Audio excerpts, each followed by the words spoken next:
opening statement or jump right into questions? Yeah, I'll open up with a statement. Okay, sounds good. Whenever you're ready. Okay, great. We had a chance to look at the film and to really evaluate, the different things that happened in the game, and there was some growth, some positive things in certain areas, but there are certainly, some things that we got to clean up and to find the consistency of play that we're looking for. There were areas that felt like we built on some continuity in the pass game. Offensively, and then there were just a bunch of areas that we really felt like there was a little bit of rustiness coming off of the bye week and trying to get back to finding our fundamentals of our football, and our footwork and our hand placement and different things, some tackling on the defensive side, stuff that we have to shore up to make sure that we can play up to a standard that we want to hold our guys to. So again, got to take all the things in, and finishing on a drive, but then with the time left, trying to just stop the Chiefs from getting into field goal range right there to win the game, so that we could extend it and try to give us another opportunity. All right, and we will start with questions. Nick, you have your hand raised, so you can kick us off, and if anyone has any questions, just feel free to raise your hand. Dave, yesterday you indicated that the players are kind of seeing, what you guys are aiming for in terms of the standard and what you want to be. When you watch the film with them, what are some specific things from yesterday you could point to kind of enhance their vision of that? I would say it's the high effort of play. I think it's also just the improvement offensively on third down and finding ways to have success. And then there were some great plays on the defensive side, knocking balls down, creating 5 sacks, different things like that. So there's growth special teams wise, except for the opening kick. I saw some great coverage in our units and things that we can certainly build on. And I think that just in general, finding a way to fight ourselves back into the game with 2 excellent stops by the defense on the last 2 drives to give the offense an opportunity, to go down there and tie it up and then have the 2-point conversion, to try to give us a chance to extend the game. All right, we will go to Jeff Hawkins, followed by Mike Kay. Greetings, Coach. Can you hear me? Got you. Hey, thanks a lot. Last night, from yourself and around the locker room, there's a lot of talk about Young's confidence and how it's growing. Against the Chiefs, he seemed to be reading and reacting better when he was blitzed. Is that part of his progression? Bryce just took advantage of another opportunity, a great week of preparation by the whole group, and it was great to have Thielen back out there. It was great to have David Moore, step in with Jalen down, and so I saw some good trust factor and some growth in terms of just the chemistry of the pass game that came alive really for us in some critical areas.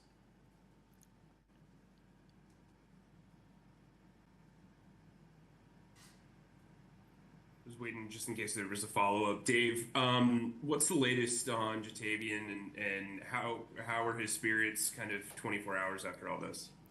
Yeah, scary moment.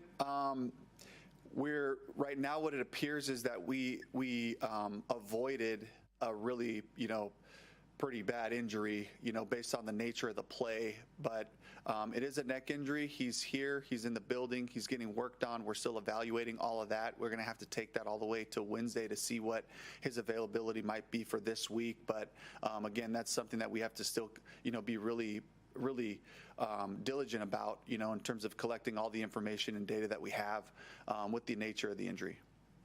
And then if I can follow up, yesterday you brought up the fight in the team. There was also a lot of feistiness. We saw from Adam, we saw from Sam.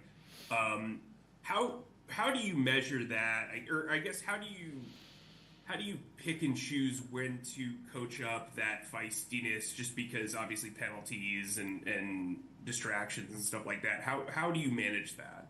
Yeah, I think it's playing with passion, playing with everything you got, and that's what we ask our guys to do. And there's always that fine line, though. You got to toe the line, and you got to know when to back off. And we have to make sure that we continue to, extend the type of respect to our opponent, to the officials, to the other coaches, and all that stuff to make sure that we're playing a style of football that we believe in. And so we want to have that passion. We want to have that fire. And then guys got to know, and that's where our teammates can also help out. Hey, grab your guy and get him out of there, in these different situations. And these guys are laying everything they have out there for their teammates. And so I love that part of it. I can't sit up here and say I don't love that, to see the fight and the guys, it matters to them. All these moments are critical. Every play is important. Everything counts. And so I love that mentality. We got to be able to toe that line and know when enough is enough to back off and then just go to the next play. All right, and we will move to Alex, followed by Darren. Hey, Dave. Thanks for taking the time. And it's good news about Jatavion. Glad to hear that. Talking about, you mentioned a lot in your post-game presser yesterday about missed opportunities, and I think you specifically focused on the red zone, getting field goals instead of touchdowns. When you go back and watch the film, what was that a product of? Was there any execution lapses? Do you wish you had any, play calling things back? So what was that a product of? Yeah, offensively, I would say that, a couple of missed opportunities, some near misses on a couple of throws. I think those are things that we'll continue to improve on just with time on task, and just continue to grow the chemistry between Bryce and between the wide receivers. I think the Chiefs defense, they rushed us really well down there, and they played some nice coverages and complements to the things that we did. So they made it challenging as well. And that's kind of life in the red zone. When you face a good team that can rush you with 4 and play different coverages, so they made it challenging, certainly from that standpoint. And on the flip side, defensively, we kept them to field goals early on, but they got that 2-minute touchdown, right there at the end of the half. They had a nice drive down there on a 3rd and long and came up with a nice throw and catch for a touchdown, which was one, that ended up, being a difference in the game there. So I think it's just sustaining that part. And then they had, the Chiefs had a really good day on 3rd down against us, and, Pat Mahomes kind of extending some plays and finding some guys available. So a couple of the critical, areas that I think that we can, lock in on and improve on this week. Gotcha. Thank you. Yep.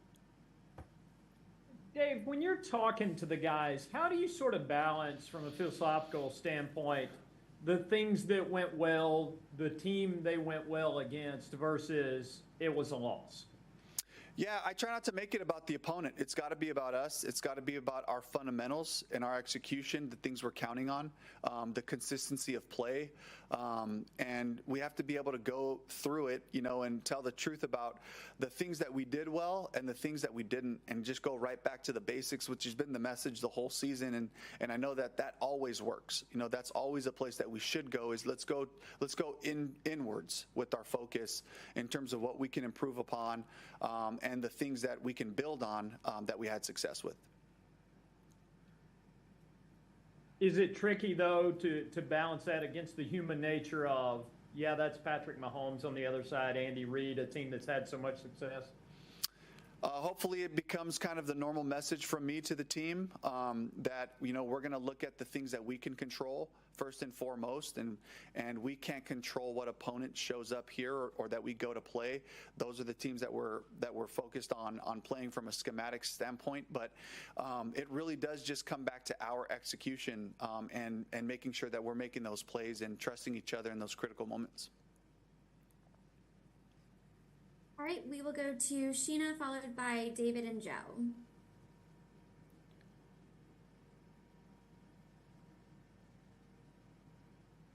Sheena, you have your hand raised. You're on mute.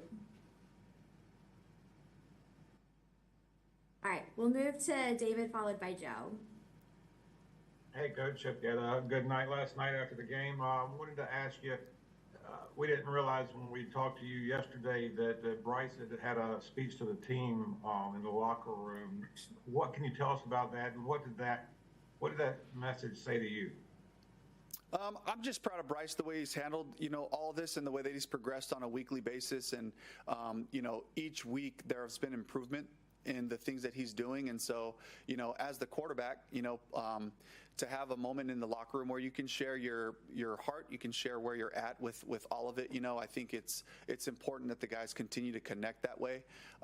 And the guys responded positively. And I think that, in general, the message is like, this is the brand of football that we can play. And on top of that, it's like, okay, now let's get back to work and see what did we miss out there. I felt like there was a lot of meat left on the bone. And so while it shows when you play a version of football where you can be competitive, especially against one of the league's, best teams right now, it's still got to be about the finish, So it was a good moment for the guys to connect, and all the guys to a man, where they had that mixed feeling of being sick, that, this was an opportunity missed, and also to know, like, we are continuing to improve on a weekly basis, which has been our goal. And what's it mean that this team now is the point where you're really not looking at moral victories, that you're really looking at, we should have won this game? What's that say about where you are right now? Yeah, I just hope that's the expectation of our group, that we all work so hard on a weekly basis. We start off and grade the film.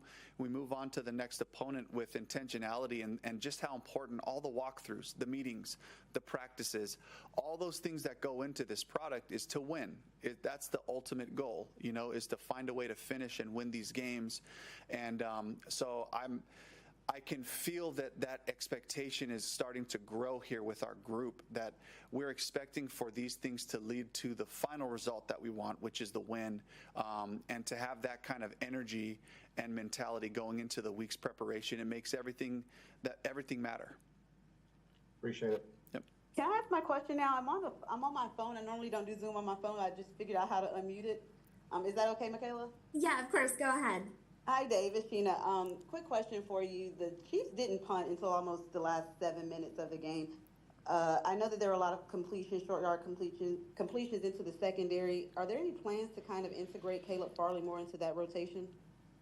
Caleb's been doing a great job. He's certainly earning an opportunity to show what he can do out there, and that would be great as well. I think, it's just a matter of, guys like knowing the call, making sure that you're matching in your area. If it's a zone play, making sure you're in your landmarks and rallying up and making those plays, And I think, a lot of the extra yards are some of the things that we're talking about, to address this week, is making sure that first guy there gets that tackle down, and that's one of the areas that we know we can improve from last week.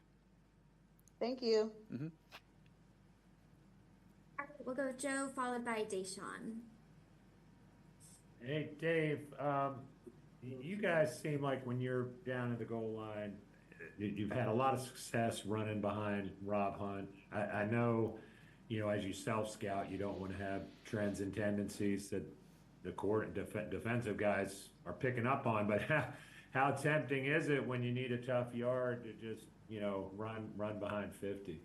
We feel good about, the different run schemes that we have and our starting point. I think, Joe, like to your point, tendencies aren't always bad if you can have something that counters it and you're aware of, the direction of different types of runs that can work to your advantage as well. But Rob's just done such a great job, of creating movement and avoid, and Chuba, just learning the type of patience and where he needs to go with the ball in these different run styles. But, having Robert in there, having D-Lou in there in the inside, and the guys working together gives us confidence to run the ball and have a little other couple of wrinkles in there when we get inside the 5-yard line.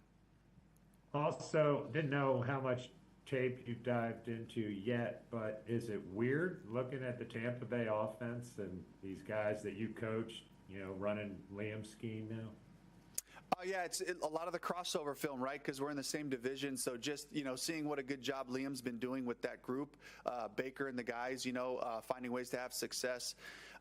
It was a little bit more strange earlier on in the season, but, as the season goes along, we're so inundated in the things that we're doing and trying to grow here. It's kind of like, you got to snap into just like what are our guys doing, and how can we improve our processes, and as I start to get rolling on the Bucks defense, and the different challenges that they present to us from an offensive standpoint, it's just kind of seeing the things that I kind of remembered that they were doing, the wrinkles that they've gotten to since. It's Todd Bowles' defense, and he's not going to sit in the same deal and kind of let you attack him that way. So it's been good to just start to turn the page and get back into the game plan process this week and get ready for the Bucks.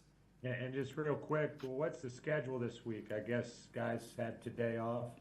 Yeah, we wanted to get a jump start on the game planning, knowing that we were going to have Thursday, Thanksgiving afternoon, as an afternoon, evening, a good opportunity for the players and coaches, to reconnect with families. And so we just decided to give the players today off. They're still coming in and, doing all their normal body checks and all that. But to allow us to just get a little bit of a jump on it, knowing we're going to lose a little bit of an afternoon, evening later on in the week. All right. Hey, I'm sorry. We'll close with Deshaun and Cassidy. Thanks so much. Hey, Dave, I wanted to ask about David Moore, someone you've been with a few teams now. Based on the film from Sunday, but also what you know of him, what's allowed him to have success? It's his work ethic. It's his availability. That's been I think the greatest thing that I've learned about David over the years is just he finds a way to be out there on the field, and just he works at it, and he knows what he needs to prepare himself for Sunday, and he makes sure he gets that done. He'll grab an extra coach. He'll spend a little extra time doing this or that, getting his body ready for practice. He takes practice very seriously. He's doing special team stuff. He's been playing different positions from an offensive standpoint for us, and having the familiarity in our system allows him to do that. And then a guy that you can just count on, on those critical third downs in those pass situations, it really gives confidence to the quarterback, in this case, Bryce, to know that David's going to be where he's supposed to be at the right time and to show up big on a couple of those plays. So just a guy that I love, that I've always, been really fond of. That was, 2017. I was a receivers coach, and we drafted him in Seattle, and to see him grow into this pro, I'm just really proud of what he represents and that he's a part of our team. Thank you. Hey, Dave. Going back real quick to just Bryce against the blitz yesterday, I think it's the most he's been blitzed in his career, and ended up having one of his better games against it as well. You talked so much this offseason about wanting him to have that internal clock. How much of that is a product of kind of listening to that clock a little bit more and having it more embedded? Yeah, it's just the ownership of the concepts, first and foremost, having answers for different pressures. Where am I going with this ball if they do this? Going through all of those what-if scenarios. And then on top of that, knowing he's got guys out there that he can trust. And Xavier's growth, having Thielen back, David Moore out there, Jatavian adding his things. Tommy had a nice catch on a third down. Knowing that the guys are continuing to be on the same page gives him that confidence to play fast. He was able to get to a couple of scrambles and pick up some yards that way in some different situations. And I think all of those decisions happen faster the more confident and comfortable you are with the system and the guys as they work together. So it's really a tribute to the whole group. Sweet. Thank you. Yep. Thanks so much, Coach. Appreciate your time today. All right. Thank you.